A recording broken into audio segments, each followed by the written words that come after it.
কি মানু, এই যে সচিবালয়ে আগুন লাগলো, এটা কি মনে হয় দুর্ঘটনা না পরিকল্পিত?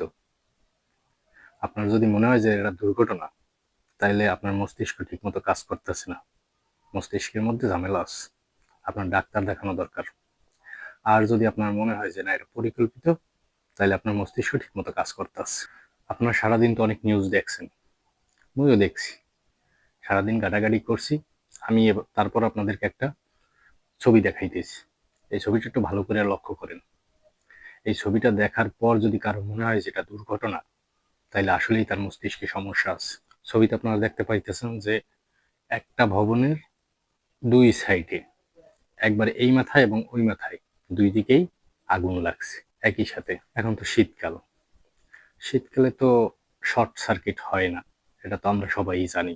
তারপরও যদি দুর্ঘটনা মাইনে নেওয়ার পরে মনে করেন যে শীতকালে শর্ট সার্কিট হয়েছে, সেটা এক মাথায় হইবে, দুই সাইডে না, একই সাথে। এটা সাধারণ একটু মানুষের কমন সেন্স যদি থাকে, তাহলে সেও বুঝতে পারবে। অথচ সারাদিনই দেখতাছি যে আমাকে অনেকেই বলতাছে যে এটা দুর্ঘটনা, মানে দুর্ঘটনা বইলে চালাই দেওয়ার একটা চেষ্টা চলতেছে। ভাই, মানুষ এখন আর এগুলো খায় না।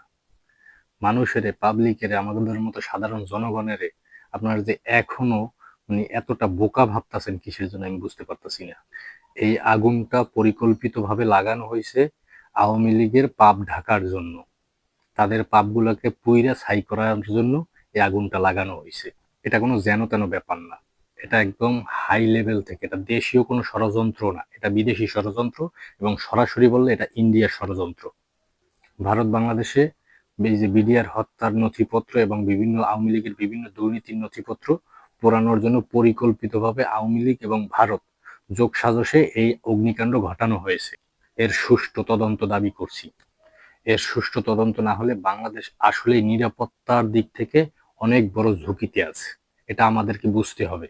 যারা প্রকৃত দেশপ্রেমিক আছেন বাংলাদেশে এখনো প্রশাসনে, তারপর বিভিন্ন পর্যায়ে, তারা এটার সুষ্ঠু তদন্ত, আমি দাবি করছি আপনারা সুষ্ঠু তদন্ত করবেন, নাইলে বাংলাদেশের নিরাপত্তা ঝুঁকিতে আছে, এটা আপনাদেরকে মানতে হবে, মানতে হবে, মানতে হবে।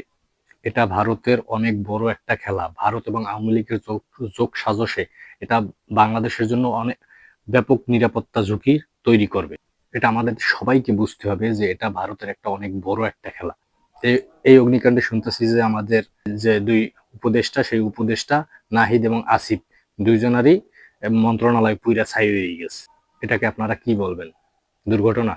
এখনো আমি জানি না, যদি স্বরাষ্ট্র মন্ত্রণালয়ে এই আগুনে পুইরা থাকে, তাহলে এটা 100% পরিকল্পিত আওয়ামী লীগ এবং ভারতের পরিকল্পিত অগ্নিসংযোগ, এবং যথাযথ ব্যবস্থা নিতে হবে। আপনাকে বুঝতে হবে যে সচিবালয়ের ভেতর পর্যন্ত এখনো আওয়ামী লীগের দোসররা বসবাস করতেছে। তাই প্রত্যেককে এই অগ্নিকাণ্ডের বিষয়ে সোচ্চার হতে, এবং এর সুষ্ঠু তদন্ত না হলে আবারও আন্দোলনের ডাক দেওয়া হবে। এটা কোনো যেন তেন ব্যাপার না।